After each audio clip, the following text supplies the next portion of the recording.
Pasti kita appreciate pada Presiden Prabowo yang sudah membongkar ke publik bahwa ada 25% anak Indonesia kelaparan. Mudah-mudahan Pak Prabowo bisa mencarikan jalan keluar. Kalau Pak Prabowo konsisten, rakyat di belakangnya. Saya yakin itu. Bahwa soal korupsi ini adalah soal yang paling genting sekarang ini. Nggak bisa lagi ditoleransi. Hutang banyak, korupsi banyak. Hutang banyak, ketimbangan semakin lebar. Hutang banyak, ada angka kemiskinan. Ada orang, anak-anak lapar 25%, bayangkan itu. Itu bagaimana menjelaskan? Saya berulang mengatakan, ini hutang semakin menggunung, sisi lain kesenjangan, ketimpangan luar biasa. Di sisi lain angka kemiskinan terus naik. Sisi lain angka pengangguran terus tumbuh. Sisi lain yang paling drastis itu adalah munculnya stunting. Munculnya anak-anak kelaparan 25% itu. Ini bagaimana menjelaskan soal utang itu? Anda menyaksikan Just Talk, Justice Talk Show. Bincang-bincang keadilan, politik, hukum, ekonomi, dan budaya bersama Hadi Priyono dari Jurnal Politik TV yang diberdayakan oleh visibangsa.com. Media merdeka mencerahkan bangsa. Pemirsa, berjumpa lagi dalam bincang spesial Jurnal Politik TV yang diberdayakan oleh visibangsa.com. Just Talk, Justice Talk Show, bincang-bincang keadilan seputar dunia hukum, politik, ekonomi, dan budaya. Perkembangan terkini yang kita dapatkan kabar lawatan Presiden Prabowo ke sejumlah negara, termasuk hadirnya Presiden Prabowo di KTT G20 yang juga menyita perhatian publik, bahwa 25% anak-anak Indonesia dalam keadaan kelaparan. Dan Pak Prabowo juga menegaskan bahwa dia terpilih dalam suasana Indonesia yang tidak baik-baik saja. Bersama kita sudah hadir Associate Profesor Dr. TB Masa Jafar, pakar ilmu politik kita dari Universitas Nasional. Bang TB, apa komentar Anda ini? Ini menarik, ya kan? Publik selama ini diyakinkan sebelum Pak Prabowo menjadi presiden bahwa Indonesia baik-baik saja, aman, bahkan terfokus investasi untuk membangun berbagai hal, ya kan, berhutang untuk membangun berbagai hal. Tapi ternyata diakui presiden kita bahwa dia terpilih dalam suasana yang tidak menggembirakan, dalam suasana negara yang lagi susah. Komentar Bang Tebi. Ya, terima kasih Bung Hadi, pemirsa dimanapun Anda berada. Yang pertama juga orang mencoba memberikan satu penafsiran pidato Pak Prabowo ini adalah satu diplomasi pada negara sahabat dalam rangka untuk meningkatkan kerjasama. Yang lebih menarik adalah respon ya dari domestik kita, ya, politik domestik. Politik domestik itu semua terperangah karena memang selama ini kan seakan-akan Indonesia itu dalam keadaan baik-baik saja. Ya, ada angka kemiskinan tetapi tidak terlalu tinggi, ada stunting juga terlalu tinggi. Tapi kemudian pidato Pak Prabowo menyebutkan ada 25% anak Indonesia kelaparan. Wah, itu mengejutkan semua. Lalu orang mulai berpikir dan sekaligus mempertanyakan, ya kan, apa yang terjadi selama ini, selama pemerintahan 10 tahun di bawah kepemimpinan Pak Jokowi. Karena 10 tahun ini kan ada satu kebijakan-kebijakan strategis, terutama menyangkut hutang. Jadi ini adalah satu paradoks. Saya selalu menggunakan paradoks, istilah paradoks. Bayangkan Bung Hadi, hutang kita makin lama makin tinggi, makin besar, seakan-akan tidak ada korelasi terhadap perbaikan kesejahteraan rakyat. Lalu pertanyaan timbul bahwa hutang yang menggunung itu kemana? Ya, diperuntukkan untuk apa? Dan apa manfaat yang diambil oleh masyarakat tentunya. Jadi hutang begitu tinggi, yang lucunya tingkat kemiskinan juga meningkat, dan bahkan ya terdapat 25% angka kelaparan bagi anak-anak Indonesia. Itu kan sangat paradoks sekali. Nah, lalu pertanyaannya lah, pemerintahan Pak Jokowi selama 10 tahun itu yang di make up sedemikian rupa, ya, nah sekarang kebuka, ya, istilahnya kalau ada yang sadis menilai ini topeng Pak Jokowi itu dibuka gitu. Nah, ini loh wajah apa namanya pemerintahan selama ini. Nah, kira-kira seperti itu.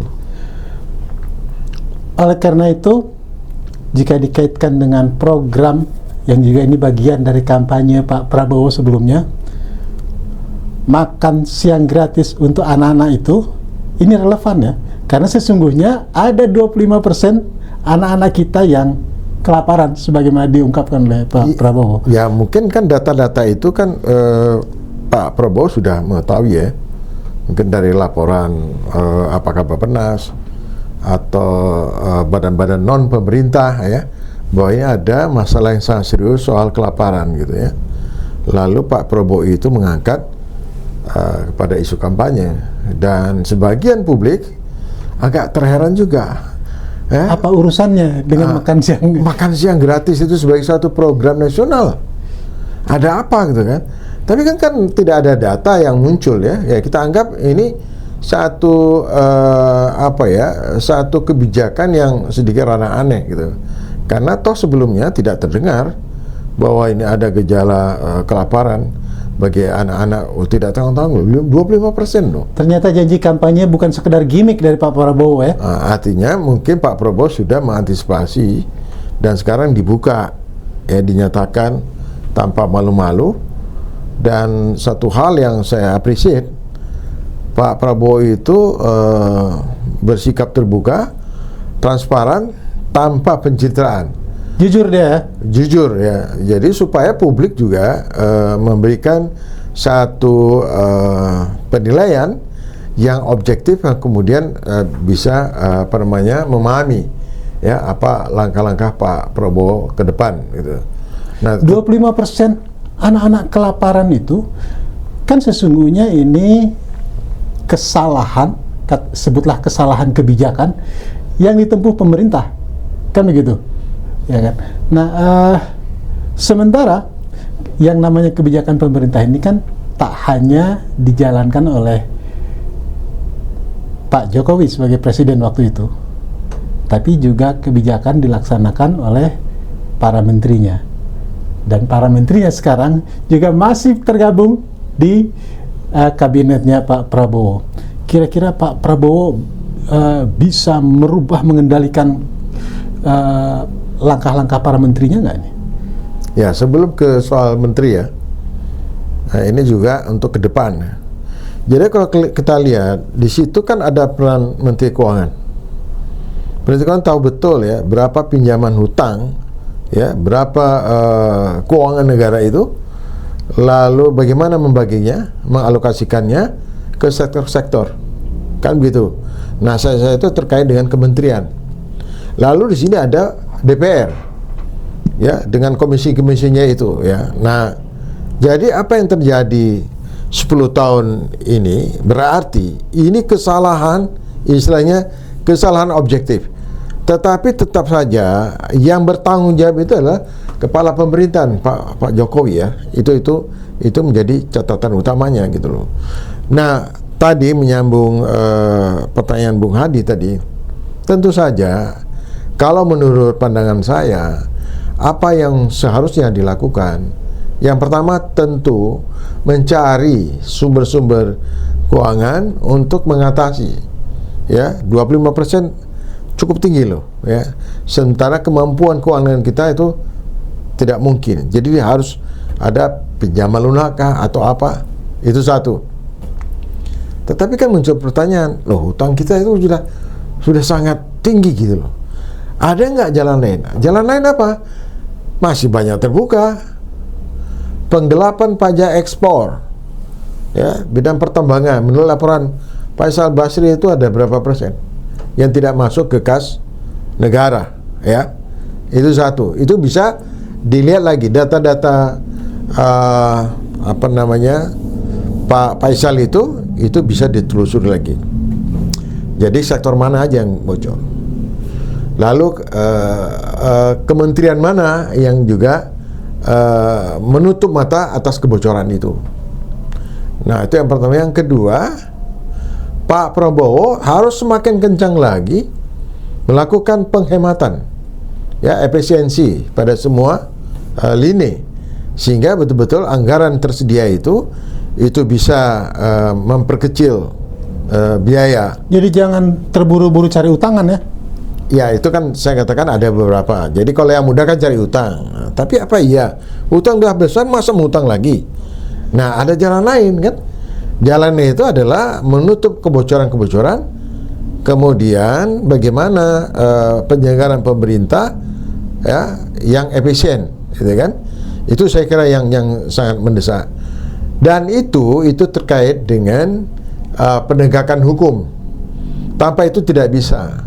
Bahkan Pak Prabowo kan sudah menyatakan waktu pidato atau pada saat memanggil calon-calon menteri, jangan cari uang misalnya, ya, di dalam pemerintahan. Itu kan jelas sekali itu. Kemudian berkali-kali pula dia nggak peduli kalau ada kabinet yang terlibat, ya, yang menyalahgunakan kekuasaan, dia akan mengambil tindakan. Itu kan berulang-ulang. Dan kemudian dia juga mendorong supaya hukum itu tegak pada siapa saja tanpa pandang bulu, ya.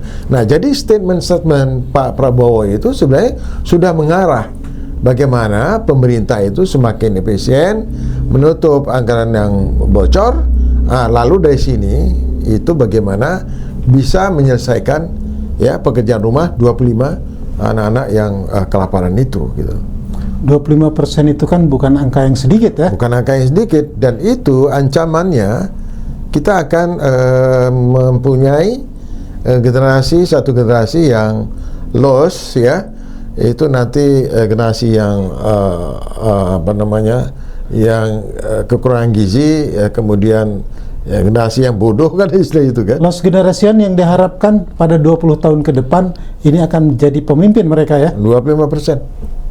Kita bisa bayangkan tuh berapa? 25% calon pemimpin bangsa ini lost generation. Ya, calon generasi yang datang, calon pemimpin bangsa dan seterusnya, ya. Itu besar sekali 25%. Dan itu sebenarnya itu tidak bisa dimaafkan. Itu kesalahan fatal dari penyelenggara negara. Pak TB, 25% itu kan bukan angka yang sedikit ya.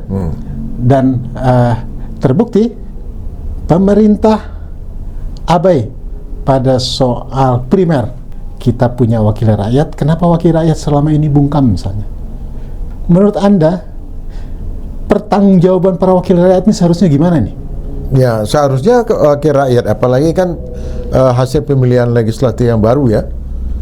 Yang pertama apa yang mesti dilakukan? Mereka harus koreksi terhadap kesalahan-kesalahan kebijakan masa lalu, atau kebijakan memastikan kebijakan yang akan datang, ya, itu betul-betul tidak mengalami satu distorsi, terutama terhadap pendistribusian, ya, baik anggaran program pada kelompok masyarakat yang rentan. Itu, ya. Jadi mereka harus memiliki sensitivitas yang tinggi. Yang kedua, stop biaya-biaya pengeluaran yang tidak perlu. Misalnya studi banding, ya, bayangkan itu mereka bisa keliling dunia, itu berapa puluh negara dan berapa ratus anggota parlemen. Buat apa? Sementara anak-anak yang diwakilinya kelaparan. Iya, itu kan satu paradoks secara logika. Di satu sisi ini ada penghamburan ya anggaran negara, sisi lain ada yang menderita, yang tidak bisa makan. Itu kan luar biasa paradoks. Jangan-jangan ya kelaparan yang 25% itulah hak-hak mereka yang ya kita nggak bilang diambil ya, tetapi karena manajemen ya pengelolaan anggaran yang nggak benar, yang semestinya haknya 25% itu tidak tersampaikan gitu loh. Nah jadi, dan Pak Prabowo kan juga sudah mengatakan udahlah stop studi-studi banding itu. Nah, itu beliau kan sudah nyatakan pidato. Ya, ATB, tadi Anda menyebut bahwa salah satu alternatifnya adalah menutup kebocoran-kebocoran ini. Apakah juga termasuk mengejar yang sudah terlanjur bocor kemana-mana? Yang kalau di akhir-akhir periode Pak Jokowi itu kan rame itu. Di keuangan, di Kementerian Lingkungan, Kementerian Keuangan ada sekitar sekian ratus triliun, di sektor lain ada sekian ratus, itu kan kalau dikumpul banyak juga itu, iya kan? Itu gimana itu? Apa masih bisa dikejar nggak yang terlanjur bocor itu? Ya bisa lah, bagaimana Pak Hadi? Ya, teroris saja bisa dikejar. Masa koruptor tidak bisa dikejar itu kan? Itu kan paradoks itu. Nah, mau tidak mau ya penegakan hukum itu harus betul ditegakkan. Termasuk juga ya kasus-kasus besar, kasus-kasus korupsi. Itu yang saya mengutip Faisal Basri itu. Ya, sejumlah kasus-kasus besar korupsi baik yang dilakukan pusat maupun daerah itu harus dikejar. Ya, supaya harta-harta haram itu harus dirampas oleh negara, ya. Setidak-tidaknya negara mendapat persediaan keuangan ya. Nah, juga kita lihat kan kalau kita lihat dalam 10 tahun itu terdapat atau terjadi pertumbuhan yang sangat fantastis ya. Secara ekonomi, peningkatan aset pada pribadi ya, pada kekuatan oligarki itu kan bisa dilihat, itu sangat fantastis. Kekayaan kelompok oligarki itu sangat fantastis, dan saya kira sudah menjadi rahasia umum bahwa dalam konteks bisnis, dalam konteks tambang, dalam konteks impor, ekspor, ya hampir-hampir semua tidak ada yang tidak melibatkan oligarki, kekuatan oligarki. Sampai-sampai dulu yang masa COVID, ya banyak proyek-proyek kesehatan itu juga mereka ambil ya, yang dipertanyakan juga gitu loh. Nah, kenapa enggak gitu ya? Nah, jadi ini sekaligus Pak Prabowo itu diuji. Apakah pidato beliau menyatakan 25% itu terancam kelaparan, ya, anak-anak yang terancam kelaparan itu, apa tindakan nyata? Tanggung jawab pemimpin, tanggung jawab negara itu adalah melindungi ya kehidupan warga negara dari segala bentuk ancaman, termasuk ancaman kelaparan. Jadi kalau itu tidak bisa diwujudkan oleh Pak Prabowo, maka dipertanyakan kehadiran negara dalam problematik yang dihadapi oleh rakyat ya. Saya kira itu tidak terkonfirmasi ya. Jadi hanya sebatas, kalau menurut istilah Pak Prabowo, omon-omon. Tapi apa iya Pak Prabowo presiden yang omon-omon? Saya kira kan tidak. Beliau sangat sistematis ya pidatonya, beberapa hal-hal, isu-isu yang terkait pada soal hukum, terkait pada soal ekonomi, terkait banyak lagi beberapa sektor lainnya, itu adalah sesuatu yang nyata ya. Ya barangkali ini memang dari apa yang sudah dirumuskan ya, mulai dari kampanye, yang kita harapkan itu juga bisa diaplikasikan di dalam kebijakan-kebijakannya itu. Bang TB, di satu sisi anak-anak yang 25% itu kelaparan kan harus segera dijawab. ya kan, tidak bisa menunggu-nunggu ini. Orang lapar kan nggak bisa nunggu, gitu. Nah, langkah Pak Prabowo untuk memberikan makan siang gratis kalau sekarang ini, ya kan, gitu. Itu kan satu crash program. Tapi kan tidak bisa juga rakyat ini atau program ini hanya bergantung pada pemberian makanan. Seharusnya kan rakyat ini didorong untuk bisa memakmurkan dirinya sendiri, punya pendapatan yang akhirnya anak-anaknya tidak tergantung pemberian makan dari negara. Menurut Pak TB seperti apa itu? Ya, kan kultur bangsa kita kan dikenal kultur yang menjunjung tinggi gotong royong, ya, sifat gotong royong, solidaritas, dan saya kira itu sudah dibuktikan, ya. Nah, sekarang ini adalah momentum yang juga paling baik bagaimana untuk mewujudkan nilai-nilai kegotong royongan itu dalam mengatasi hal-hal yang praktis, hal yang sangat nyata, ya.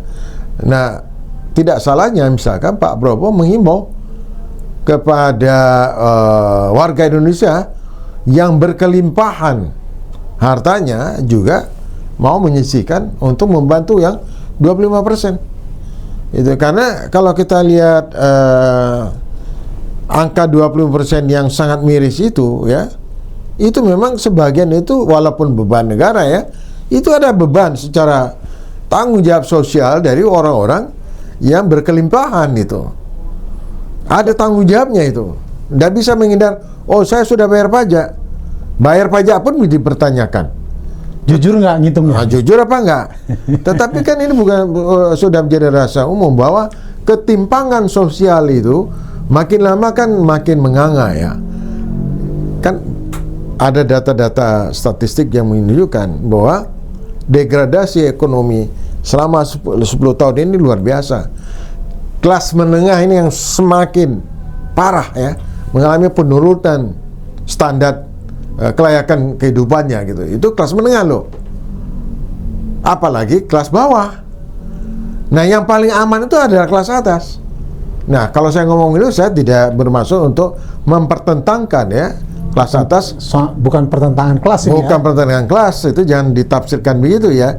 Tetapi saya ingin mengajak berpikir bahwa pengelolaan negara dalam 10 tahun terakhir yang meningkatkan ketimpangan sosial yang sangat dahsyat, memang ada kesalahan, ada kekeliruan, ya, terutama bahwa keberpihakan negara kepada kelompok-kelompok menengah bawah, kepada kelompok-kelompok yang rentan, itu kan ada kecenderungan abai. Anda masih percaya bahwa kohesi sosial kita itu masih kuat, kesetiakawanan sosial, solidaritas, kalau misalkan ada himbauan dari Presiden? Masih percaya nggak? Masih lah, ya, kita lihat waktu kena COVID. Coba bayangkan, kita lihat, saya menyaksikan sendiri bagaimana para satu komunitas, ya, apakah di desa apa di kota, di misalkan di tempat saya tinggal itu, ya, RT itu menyediakan makanan dan mereka kumpulkan uang untuk memberikan makanan kepada anggota keluarga yang terkena COVID. Jadi dia tidak belanja, ya, biaya hidupnya juga ditanggung, ya, bahkan ada yang sudah tidak bekerja, ya. Nah, itu solidaritas luar biasa itu tanpa himbauan pemerintah loh.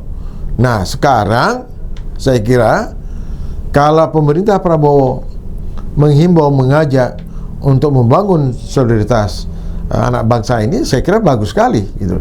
Artinya semakin memperkuat solidaritas, tetapi juga di sisi lain Pak Prabowo juga harus memberikan satu punishment, ya, kepada kelompok-kelompok yang merugikan negara, kelompok-kelompok yang mengambil kekayaan negara, merampas kekayaan negara, mengambil yang bukan haknya, merugikan keuangan negara. Termasuk pemberlakuan perampasan aset para koruptor itu? Itu yang harus yang harus diutamakan. Tidak ada pilihan lain, tidak boleh ditunda. Rancangan undang-undang perampasan aset itu harus segera diundang-undangkan gitu loh. Nah, itu kalau itu dilakukan, ini menunjukkan bahwa pemerintah Prabowo itu sangat konsisten gitu loh. Kalau tidak, apa yang bisa diharapkan gitu? Apa bedanya pemerintahan Pak Prabowo dengan pemerintahan Pak Jokowi? Orang sangat kecewa dengan pemerintahan Pak Jokowi. Apa itu? Dulu pencitraan, buzzer dimobilisasi, pencitraan kemana-mana, ya kan? Tapi sekarang nyata 25%, coba bayangkan. Berarti ya apa yang terjadi sebelumnya itu ada pencitraan yang kemudian memanipulasi ya keadaan yang sesungguhnya. Ya, bahkan sebagian orang mengatakan itu banyak kebohongan. Karena kan kalau nggak salah ada pernyataan dari siapa ya? Ketua Bappenas. Iya, yang menyampaikan data-datanya Bappenas. Iya, itu menunjukkan bahwa selama pemerintahan Pak Jokowi itu tidak menunjukkan pada pertumbuhan yang sangat meyakinkan gitu. Dihadapkan pada fakta, ini kan publik akhirnya semakin menurun tingkat kepercayaannya kepada penguasa, kepada pemerintah. Anda yakin publik masih akan tetap memberikan dukungan kepada pemerintah untuk mengatasi berbagai kesulitan yang dihadapi Presiden Prabowo? Iya, sebagian itu kan saya kira skeptis ya, pesimis. Itu bisa kita lihat ya, sebagian ini apakah Pak Prabowo itu sama nggak dengan pemerintahan sebelumnya? Itu kan banyak pertanyaan-pertanyaannya. Nah, ya udahlah, lewat NC aja, kita lihat aja nanti. Kita lihat aja 3 bulan ini apa yang dilakukan oleh Pak Prabowo. Tetapi sekaligus dari sikap pesimisme, skeptis itu juga ada harapan yang terlalu besar kepada Pak Prabowo gitu. Satu sisi mereka antara optimis, pesimis, tetapi sisi lain mereka sangat berharap pemerintah ini harus lebih baik dari pemerintah sebelumnya gitu loh. Ya, terutama itu tadi pada soal keadilan, ya, distribusi ekonomi, pendapatan ya kepada kelompok-kelompok yang rentan. Itu sangat, keadilan itu sangat diharapkan. Nah, harapan lagi, kembali lagi, harapan yang paling tinggi itu adalah pada pemberantasan korupsi. Itu tinggi sekali gitu. Dan kita lihat beberapa laporan media, terutama Tempo ya, kita lihat data-data kan juga cukup akurat ya. Mereka itu juga selalu menyuarakan bahwa soal korupsi ini adalah soal yang paling genting sekarang ini. Nggak bisa lagi ditoleransi. Hutang banyak, korupsi banyak. Hutang banyak, ketimbangan semakin lebar. Hutang banyak, ada angka kemiskinan. Ada orang, anak-anak lapar 25%, bayangkan itu. Itu bagaimana menjelaskan? Saya berulang mengatakan, ini hutang semakin menggunung, sisi lain kesenjangan, ketimpangan luar biasa. Di sisi lain angka kemiskinan terus naik. Sisi lain angka pengangguran terus tumbuh. Sisi lain yang paling drastis itu adalah munculnya stunting. Munculnya anak-anak kelaparan 25% itu. Ini bagaimana menjelaskan soal hutang itu? Apa perlu audit atas hutang-hutang kita nih? Iya. Kalau pemerintahan yang benar, yang konsisten, kalau kita lihat di beberapa negara itu kan dibongkar. Kejahatan-kejahatan masa lalu itu dibongkar.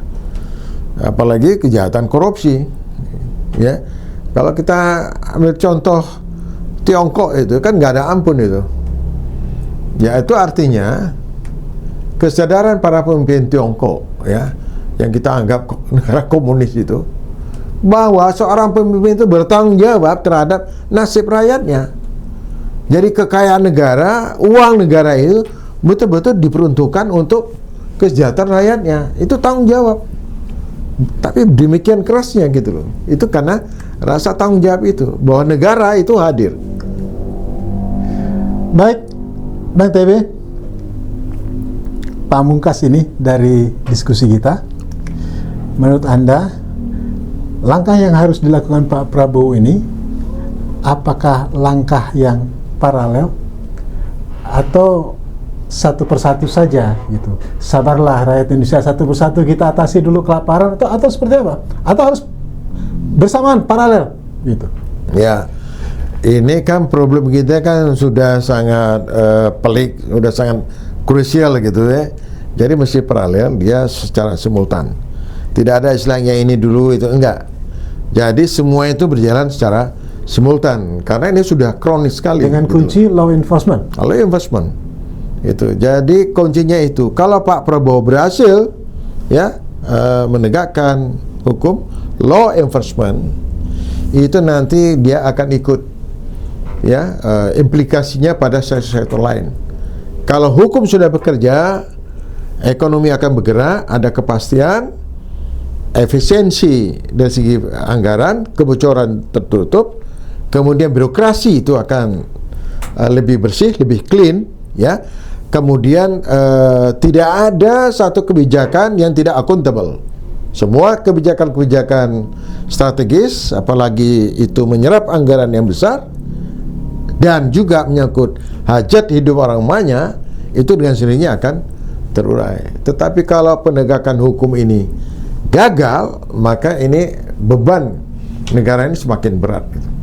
Baik Pak TV, yang pasti kita appreciate pada Presiden Prabowo yang sudah membongkar ke publik bahwa ada 25% anak Indonesia kelaparan.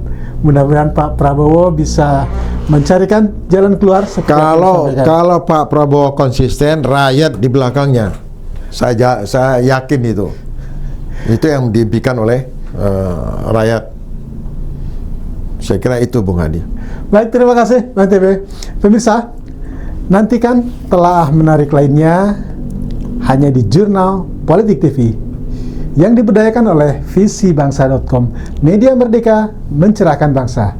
Billahi taufiq wal hidayah. Wassalamualaikum warahmatullahi wabarakatuh. Anda menyaksikan Just Talk, Justice Talk Show.